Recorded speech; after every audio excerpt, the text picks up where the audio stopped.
Assalamualaikum warahmatullahi wabarakatuh. Kami sekalian, selamat pagi dan salam sejahtera. Kali ini kita bertemu pada pertemuan ke-8. Kita akan membicarakan editorial atau yang disebut juga dengan tajuk rencana. Nah, kami sekalian, ini adalah pelajaran bahasa Indonesia untuk kelas 12 TKS.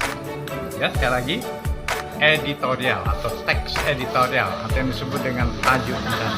Nah, pada pertemuan kali ini saya ajak kalian untuk mengidentifikasi, untuk memahami pengertian teks editorial. Nah, kami sekalian, teks editorial adalah artikel utama. Ya, artikel utama berarti tulisan karangan yang ditulis oleh redaktur koran atau majalah, redaktur, redaksi.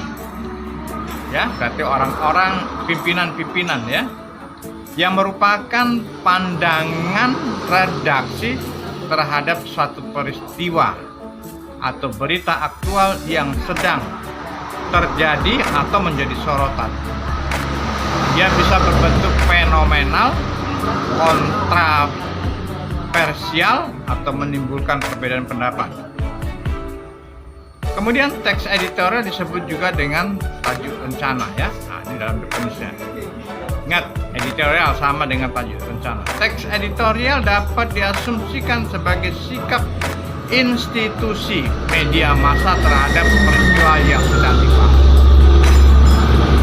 Atau boleh dikatakan bahwa teks editorial ini ya bisa dikatakan sebagai ciri sebuah media massa. Ya, merupakan ciri. Apa agama pemilik atau para redaktur surat kabar atau majalah itu bisa diketahui dengan. Dan bagaimana sikap mereka menanggap satu masalah, lihat saja di editorial. Kemudian, editorial dalam sebuah media massa cetak biasanya berada di dalam rubrik yang sama atau halaman-halaman yang sama, yaitu rubrik opini. Rubrik opini yang merupakan pendapat. Dalam rubrik ini terjadi editorial. Dalam rubrik ini terdapat editorial, artikel, dan surat pembaca.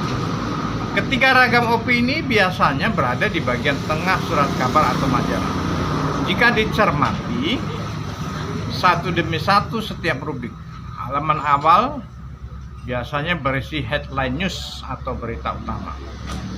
Pada bagian ini tulisannya hanya bersifat memberitahu pembaca. Pada halaman-halaman berikutnya biasanya berisi berita yang lebih spesifik. Misalnya berita yang berkaitan dengan kejadian berdasarkan tempat. Diikuti pula berita luar negeri, baru kemudian opini. Penempatan ini dimaksudkan agar pembaca tidak serta dihadapkan pada bacaan yang serius.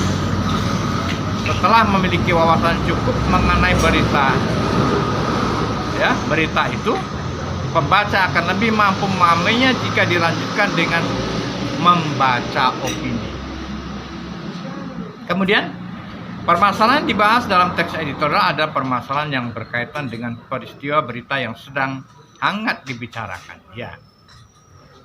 Ya, setiap kejadian-kejadian besar dalam negara ini itu pasti selalu ditanggapi redaktur dalam bentuk opini yang disebut dengan tajuk rencana.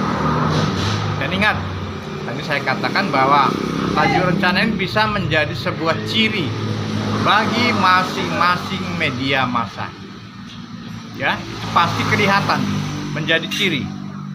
Kemudian di dalamnya atau di dalam editorial terkandung fakta peristiwa sebagai bahan berita. Ya, tadi di atas dikatakan bahwa teks editorial itu adalah satu bentuk tanggapan terhadap berita yang sedang terjadi dan yang dianggap berita besar.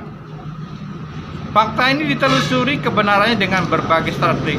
Hal ini dimaksudkan agar berita itu benar adanya sehingga terpercaya, bukan sebagai sebagai gosip murahan.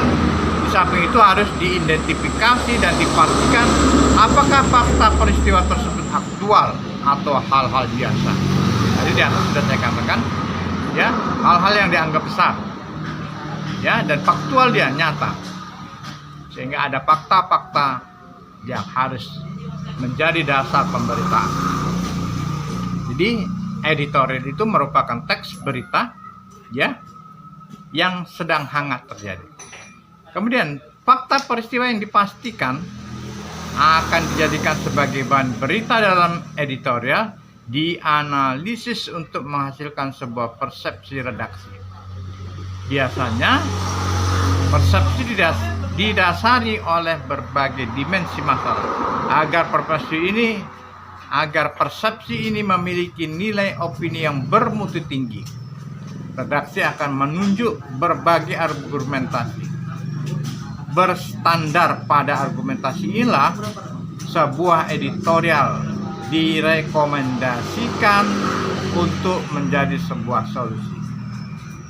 Gaya penulisan editorial hampir sama dengan ragam artikel atau karya ilmiah lainnya, yaitu eksposisi, menjelaskan, memaparkan. Eksposisi merupakan tulisan yang bertujuan untuk mengklarifikasi, menjelaskan, mengevaluasi. Strategi pengembangannya mengikuti beragam pola seperti proses, sebab akibat, klasifikasi, definisi, analisis, komparasi, dan kontras. Karena kami sekarang itulah penjelasan yang berhubungan dengan teks editorial atau tadi tulisan. Jadi sekali lagi, teks editorial bisa merupakan sebuah ciri, dan teks editorial adalah teks yang membicarakan hal yang hangat atau sedang terjadi dan bukan masalah-masalah yang sederhana.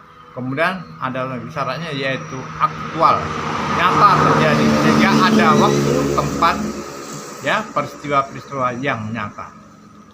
Demikian saja anak kami sekalian penjelasan saya mengenai teks editorial pada pertemuan ke-8 ini. Mudah-mudahan akan kita lanjutkan lagi pada pertemuan yang berikutnya. Terima kasih dan mohon maaf. Wassalamualaikum warahmatullahi wabarakatuh.